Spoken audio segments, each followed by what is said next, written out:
Soyez bénis ce matin au nom de Jésus-Christ de Nazareth. Soyez fortifiés. Alléluia. Soyez fortifiés.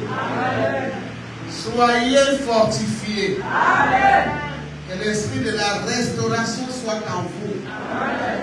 Que vous sortez de vos sépulcres. Alléluia. La Bible dit lorsque Jésus est tombé du tombeau, est sorti du tombeau, les morts ressuscitèrent, ils sont sortis des sépulcres. Et ce matin, quelle que soit la dimension de ta mort, je ne sais pas si tu étais dans la première mort ou la deuxième ou la troisième ou la quatrième mort, celle de Lazare. Je ne sais pas quelle dimension, tout au jour ce matin. Et le thème de ce mois de mai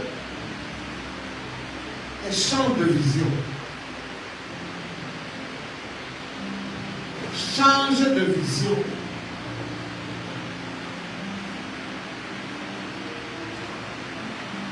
Bien-aimé dans le Seigneur, pour comprendre Dieu, pour marcher avec Dieu, pour connaître Dieu, pour être soumis à Dieu, il faut que tu changes la vision de ta vie.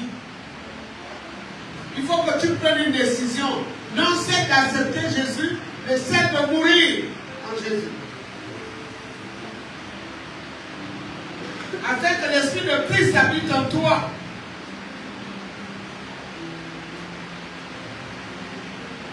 Afin que la puissance de Dieu habite en toi. Tu ne peux pas suivre Jésus si tu ne changes pas de vision. Sûrement tu as une vision mauvaise. Sûrement tu as une vision personnelle. Sûrement tu as la vision de sœur de tasse. Sûrement tu as la vision des méchants.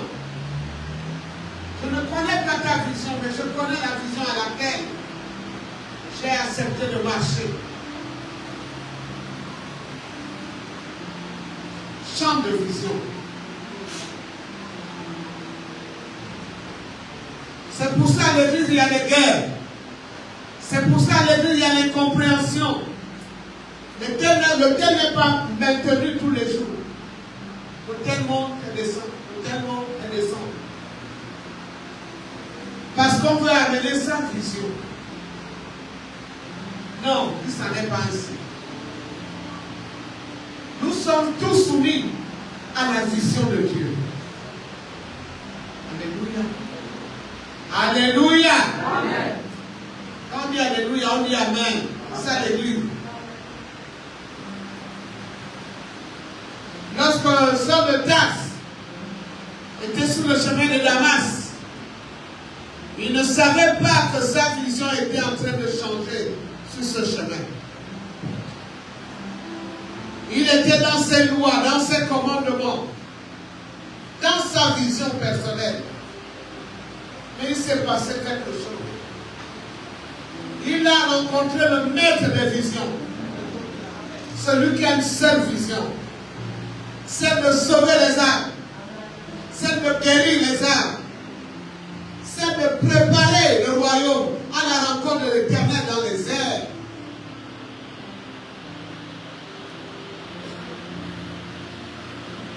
Rapidement, je n'arrête pas pour longtemps.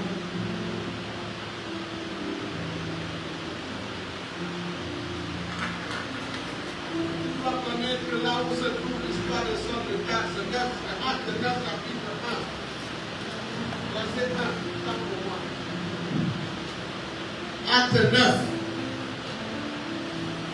Ici, je parle de l'histoire de Saul de Tarse.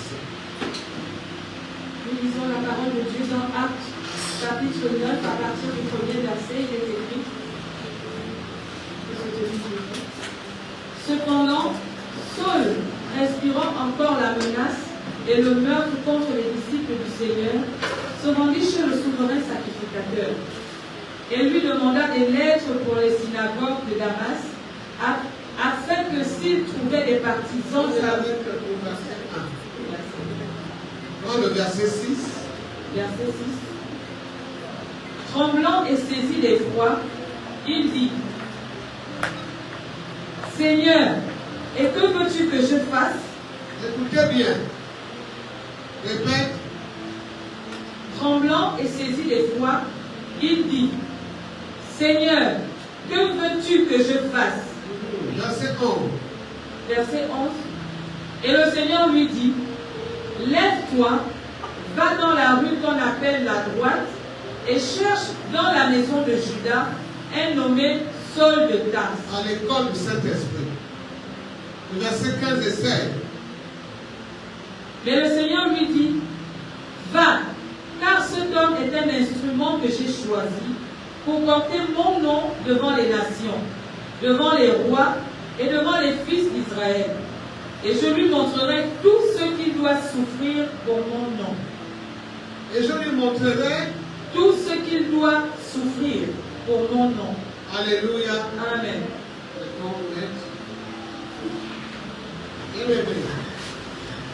Tout ce mois de mai, un mois de méditation. Parce que l'Église ne connaît pas sa position. L'Église ne connaît pas la vision de Dieu. L'Église n'écoute pas Dieu. Parce qu'il n'a jamais pas rencontré. Jésus ne l'a jamais rencontré et lui donnait un mandat. Il y a quelque chose lorsqu'un homme ou une femme marche avec un mandat. Il obéit, il se soumet, il diminue. Et Christ voit en lui. Et il y a lorsqu'on n'a pas de mandat, on se balade dans toutes les visions. On est ennuyé dans l'église. On n'a aucune vision, on ne sait pas quoi faire. Mais lorsque tu as rencontré le Fils de l'homme, il te dit, va, fais cela. Et tu ne marches plus en tâtonnant. Tu ne cherches plus les beaux gens. Tu es en paix avec ton Dieu. Même si les hommes ne te comprennent pas, Dieu te connaît. Il comprend ce que tu vis. Il n'a pas dit à Paul que va. Tu seras en paix, tu seras béni, tu seras ceci. Il dit tu vas souffrir par mon nom. Parce qu'apporter l'évangile de la vérité, c'est un combat. C'est une guerre. On n'est pas aimé. On est haï. On est méprisé.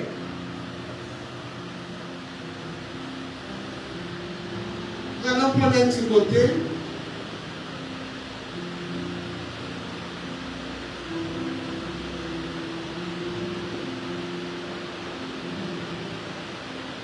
Chapitre 2, le verset 4.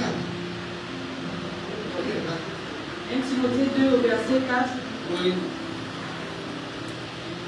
Qui veut que tous les hommes soient sauvés et On peut se passer du verset 1. J'espère que vous le connaissez. On va prendre le verset 1 parce qu'on est 1 Timothée 2 à partir du premier verset. J'exhorte donc, avant toute chose, à faire des prières, des supplications, des requêtes, des actions de grâce pour tous les hommes, pour le roi et pour tous ceux qui sont élevés en dignité, afin que nous menions une vie paisible et tranquille en toute piété et honnêteté. Cela est bon et agréable devant Dieu notre Sauveur, qui veut que tous les hommes soient sauvés et parviennent à la connaissance de la vérité. Voilà la volonté de Dieu, bien-aimé. Mais nous ne sommes pas dans ça.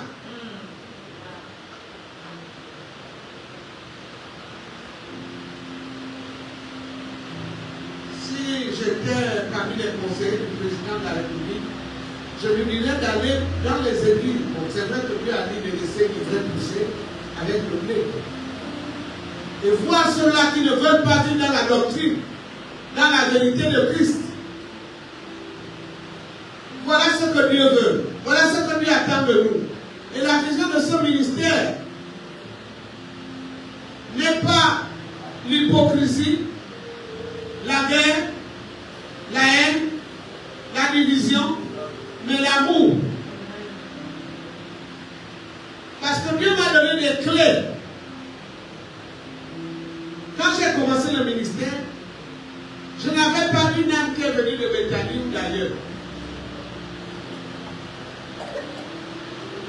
J'ai commencé le ministère avec une âme qui s'est donnée à Dieu.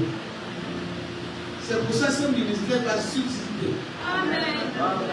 Jusqu'à l'arrivée de Christ. Amen. Pour ceux qui sont sensibles de saisir cette vision, ce ministère va subsister jusqu'à ce que Jésus ne vienne. Amen. On va prêcher l'évangile, on va intercéder, on va prier. Alléluia. Amen. On va adorer Dieu. Amen. La vision du ministère, c'est l'intercession. L'évangile, l'évangélisation. On parle d'évangile, on parle de l'évangélisation, on parle de l'enseignement, on parle de la formation et l'adoration. L'adoration. C'est un homme sauvé qui connaît la vision de l'amour de Dieu, qui adore Dieu. Un circoncis ne peut pas adorer Dieu parce qu'il ne connaît pas Dieu en esprit en vérité. Alléluia. C'est ça la vision bien-aimée. Ce n'est rien d'autre. Jésus a dit dans Jean 4, 32, Jean 4, autant pour moi, que lui, sa nourriture, c'est de manger, faire la volonté de son Père. C'est de manger la volonté de Dieu. Quand il mange, quand il fait la volonté de Dieu, il est rassasié, il est en joie, il est guéri, il est béni, parce qu'il fait la volonté de celui qui l'a envoyé. Il a entendu du ciel, celui qui a dit d'une voix, va, sauve-les. Et il est venu en sauvant, en guérissant. Et c'est la même vision qu'il nous a laissée. Que Dieu vous bénisse ce matin. Et ceux qui ont des oreilles entendent, ce que les yeux vous avez dit.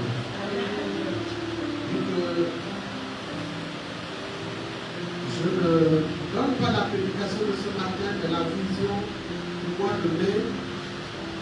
Changer, bien-aimé.